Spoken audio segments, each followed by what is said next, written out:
తలుపు చెక్కలు తీసుకపోయిండ్రు. ఇంటి ముందటి గేటు పీక్కొని పోయిండ్రు.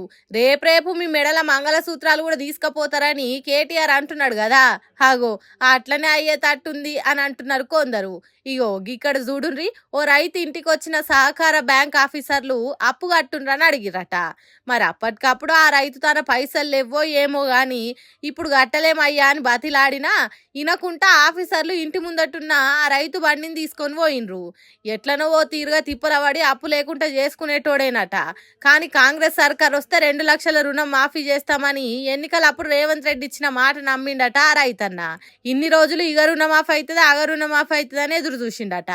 అంతేకాదు ఫార్మాసిటీ అంటే మనుషులు వేసుకునే మందులు తయారు చేసే కంపెనీలు పెట్టేటానికి ఇక్కే పర్వతాలు అనే ఈ రైతన్న భూమిని తీసుకున్నదట.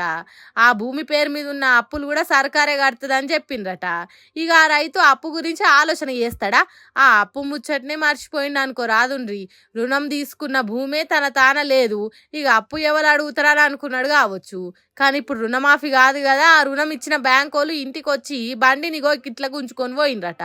ఇంకేమున్నది, నన్ను కాంగ్రెస్ సర్కార్ నమ్మించి మోసం చేసింది అన్నట్టు రైతన్న ఏడుస్తున్నాడట. ఎట్లున్నదో చూడురి రుణమాఫీ ముచ్చట. మరి ముందు ముందు ఇంకెన్ని ఘోరాలు చూడాలనో ఏమో రైతన్నలు. ఏం పాడో పోన్రి అని అనుకుంటున్నారట జనాలు ఈ ముచ్చట తెలిసినాక.